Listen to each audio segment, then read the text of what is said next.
भगवत गीता का दूसरा अध्याय संख योग। बोलो श्री कृष्ण भगवान की जय। जय श्री राधा। अर्जुन की कायरता के विषय में श्री कृष्ण अर्जुन संवाद दूसरे अध्याय में बताया गया है। संजय उवाच तम कथा कृपया विष्टम श्रुपूर्णकुलेक्षणं विसिदन्तमिदं वाक्यमुवाच मधुसूदन। अर्थात संजय कह रहे हैं कि उस प्रकार करुणा से व्याप्त और आंसुओं से पूर्ण एवं व्याकुल नेत्रों वाले शोकायुक्त उस अर्जुन के प्रति भगवान मधुसूदन ने यह वचन कहा। क्या कहा उन्होंने? श्री भगवान वाच कुतस्य कस्मलमिदं विस्मये समापुस्थितम् अनार्यजु अष्टमस्वर्गम कीर्तिकरम अर्जुन। भावार्थ क्या? श्री कृष्ण बोले, हे अर्जुन, तुम इस असमय में यह मोह किसके हेतु प्राप्त हुआ है? क्योंकि ना तो यह श्रेष्ठ पुरुषों द्वारा आचारित है, ना स्वर्ग का देने वाला है, ना कीर्ति करने वाला है। करने का मतलब यह है कि भगवान श्री कृष्ण अर्जुन से कह रहे हैं, ये तो कोई समय है नहीं मोह माया करने वाला। युद्ध में खड़े हो और ये किसी श्रेष्ठ पुरुषों का परिचय नहीं है, और ना ही इससे कोई स्वर्ग जा सकता। मतलब ये ऐसा करने से कोई ना कोई स्वर्ग मिलने वाला है, ना तुम्हारी कोई महानता होने वाली है, ना कोई कीर्ति होने वाली है। कलैव्यम मास्म गमः पार्थ नैत्योप्युत्थे क्षुद्रम हृदय दौर्बल्यम तक्तोतिष्ठम परंतप। इसीलिए हे अर्जुन, नपुंसकता को मत प्राप्त हो, तुझमें यह उचित नहीं जान पड़ता। हे परम तप, हृदय की तुच्छ दुर्बलता को त्याग कर आप युद्ध के लिए खड़े हो जाओ। इस प्रश्न पर इस तरह से जब अर्जुन को श्री कृष्ण कहते हैं तो अर्जुन कहते हैं, कथम भीष्महं खड़स सड़खय द्रोणाचारम च मधुसूदन इसुभिप्राति योतस्य मयि पूजा अहर्वारिसूदन। हे अर्जुन बोलते हैं, हे मधुसूदन, हे श्री कृष्ण, मैं रणभूमि में किस प्रकार बाणों से भीष्म पितामह और द्रोणाचार्य के विरुद्ध लड़ूंगा, क्योंकि ये हरिसूदन वो दोनों ही हमारे पूजनीय हैं। गुरून् हत्वा हि महानुभवा उच्छे भोक्तुक्षैभ्यं पीह लोके हत्वार्थं कामास्तु गुरुनिहो भुंजी भोगनाम रुधिर प्रतिज्ञान। इसीलिए इन महान भाव गुरुजनों को न मारकर मैं इस लोक में भिक्षा का अन्न भी खाना कल्याणकारक समझता हूँ, क्योंकि गुरुजनों को मारकर भी इस लोक में रुधिर से सने हुए अर्थ और काम रूप भोगों को मैं कैसे भोगूंगा। आगे कहते हैं, हम यह भी नहीं जानते कि हमारे लिए युद्ध करना या ना करना इन दोनों में से कौन श्रेष्ठ है, अथवा यह नहीं जानते कि उन्हें हम जीतेंगे या हमको वो जीतेंगे। जिनको मार कर हम जीना भी नहीं चाहते, वो हमारे लिए आत्मीय धृतराष्ट्र के पुत्र हमारे मुकाबले में खड़े हैं। और क्या कहते हैं आगे? इसीलिए कायरता रूप दोष को उपहत हुए स्वभाव वाला तथा धर्म के विषय में मोहित चित्त हुआ मैं आपसे पूछता हूँ, जो साधन निश्चित कल्याणकारक है वह मेरे लिए कहिए, क्योंकि मैं आपका शिष्य हूँ, इसीलिए आपके शरण में आप हूँ और मुझे शिक्षा दीजिए। अर्जुन अपना पूरा धनुष बाण रख के भगवान श्री कृष्ण के पैरों में जाते हैं और कहते हैं कि मुझे नहीं पता क्या करना चाहिए और मैं क्या करना चाहता हूँ। आप मेरा मार्गदर्शन करो, आप मेरे शिष्य हो, मैं आपके शरण में हूँ, आप मुझे शिक्षा दीजिए।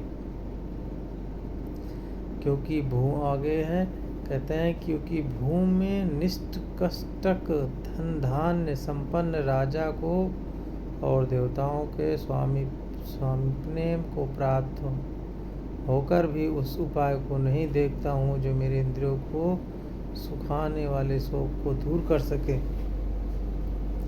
संजय वाच। इसके बाद संजय धृतराष्ट्र से कहते हैं, एवं मुक्ता ऋषिकेशम गुडाकेश परंतप नायोतस्य इति गोविंद मुक्तवा तु श्री भव।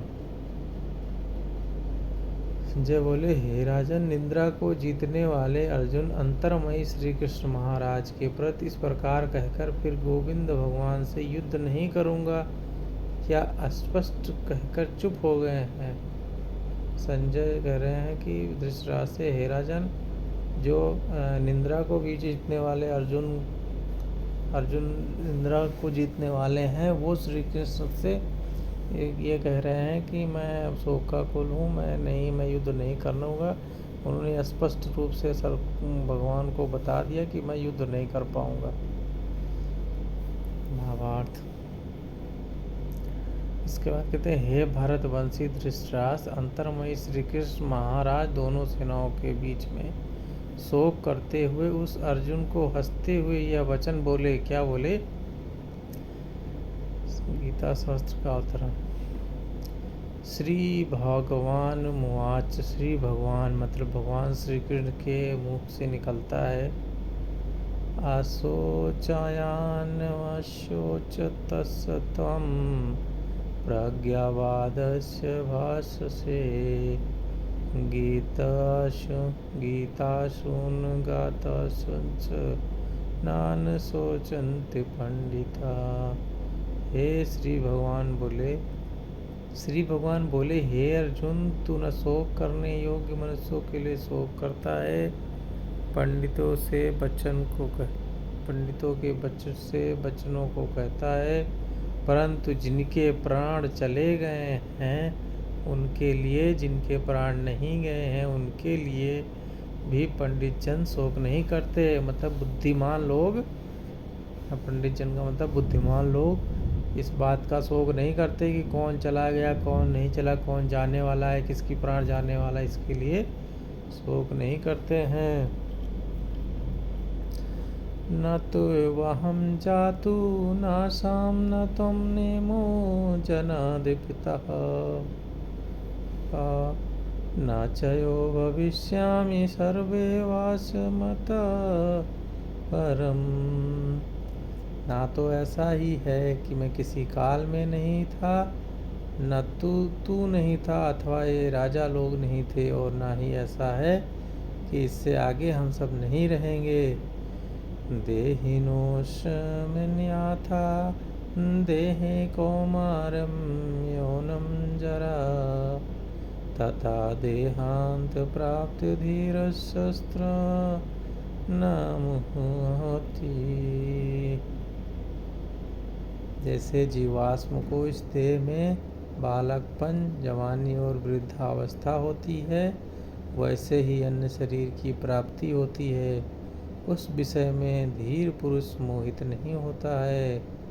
मात्र स्पर्शस्तु कौन्तिके शीतोष्ण सुखदुःखद आगामपयोनो नित्यस्य तिच्छस्व भरत। हे कुंती पुत्र, सर्दी, गर्मी और सुख दुख को देने वाले इंद्रिय और विषयों का संयोग तो उत्पत्ति, विनाशशील और अनित्य है। इसीलिए हे भारत, हे अर्जुन, आपको तू सहन कर, उनको तुम सहन करो। याम हीना व्यवध्यन्ते ते पुरुषर्भ समदुख सुखम धीरम सोमावृत कल्पते। क्योंकि पुरुष श्रेष्ठ दुख सुख को समान समझने वाले जिस धीर पुरुष को ये इंद्रियां और विषयों को संयोग व्याकुल नहीं करते वह मोक्ष के योग्य होता है। कहने का मतलब यह है कि वही पुरुष श्रेष्ठ है जो सुख दुख को समान समझे और धीर पुरुष को ये इंद्रिया और विषयों के संयोग को व्याकुल नहीं करते और वह मोक्ष के योग्य होता है। जिनको ये इंद्रिया और विषयों का संयोग व्याकुल नहीं करता वो मोक्ष के योग होता है। नासतो विद्यते भावो न भावो विद्यते शता उभयोरपि दृष्टस्त योता अस्त वस्तु की तो सत्ता नहीं है और सत का अभाव नहीं है। इस प्रकार इन दोनों का ही तत्वज्ञानी पुरुषों को देखा गया है। आगे कहते हैं नाश रहित तो तू इसको जान जिससे यह संपूर्ण जगत दृश्य वर्ग व्यापत है। यह अविनाशी के विनाश करने का कोई भी सामर्थ्य नहीं है। इस नाश रहित अप्रेम नित्य स्वरूप जीवात्मा का ये सब शरीर नाशवान कहे गए हैं। इसीलिए हे भारतवंशी अर्जुन तुम युद्ध करो। यायनम वेति हंतरम यश्चैनम मान्यते हतम उभौ तो न विजाति नीतो नयम हांति न हन्ते। जो इस आत्मा को मारने वाला समझता है तथा जो इसको मरा मानता है दोनों ही नहीं जानते, क्योंकि यह आत्मा वास्तव में न तो किसी को मारता है न किसी के द्वारा मारा जाता है। न जायते म्रियते न वा कदाचित् नयं भूत्वा भवित्वा न भूयम् अजो नित्य शास्त्र पुराणो न हन्यते हन्यमाने शरीर रे। यह आत्मा किसी काल में भी ना तो जन्मता है न मरता है न उत्पन्न होकर फिर होने वाला है, क्योंकि यह अजन्मा नित्य सनातन और पुरातन है। शरीर के मारे जाने पर भी यह नहीं मारा जाता। वेदि विनाशिनं नित्यं यायामचव्यं कथं स पुरुषा पार्थं कं ध्याति अतिहन्तिकम्। हे पृथ्वी पुत्र अर्जुन, और श्री कृष्ण जी कहते हैं हे अर्जुन, जो पुरुष इस आत्मा को नाश रहित नित्य अजन्मा और अव्यय जानता है वह पुरुष कैसे इसको मरवाता है और कैसे किसी को मारता है। आगे कहते हैं जैसे मनुष्य पुराने वस्त्रों को त्याग कर दूसरे नए वस्त्रों को ग्रहण करता है, वैसे ही जीवात्मा पुराने वस्त्रों को शरीर को त्याग कर नए शरीर को प्राप्त करता है। नैनं छिन्दन्ति शास्त्राणि नैनं दहति पावका न चैन कलेदयन्तपयो न शोषति मारुता। इस आत्मा को शास्त्र नहीं काट सकते, इस आग को नहीं जला सकती है, इसको जल नहीं गला सकता है, वायु नहीं सुखा सकता है। यह आत्मा तो अमर है।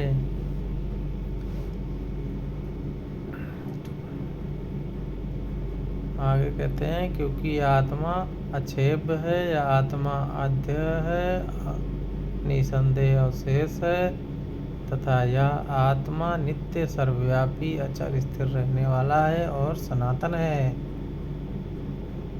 यह आत्मा अव्यक्त और आत्मा अचित्त आत्मा विकार रहित कहा जाता है। इसी से यह अर्जुन इस आत्मा को उपयुक्त प्रकार से जानकर तू शोक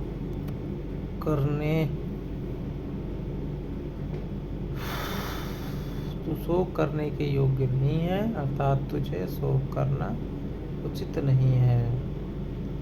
अथ चैनम नित्य जातम नित्यम व मानसे मृतम तथापि तुम महाभयो नवम सोचित तुम हर्षि।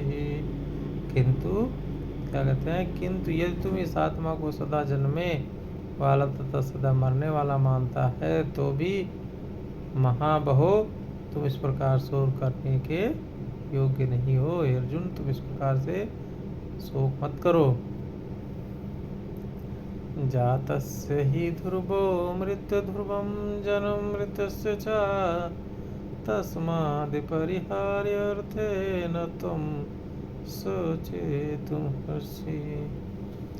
क्योंकि इस मान्यता के अनुसार जन्मे हुए की मृत्यु निश्चित है और मरे हुए का जन्म निश्चित है, इससे भी इस बिना उपाय वाले विषयों में तो शोक करने योग्य नहीं है। अर्जुन से कहते हैं श्री कृष्ण, एक तो पहली बात आत्मा न मरती है न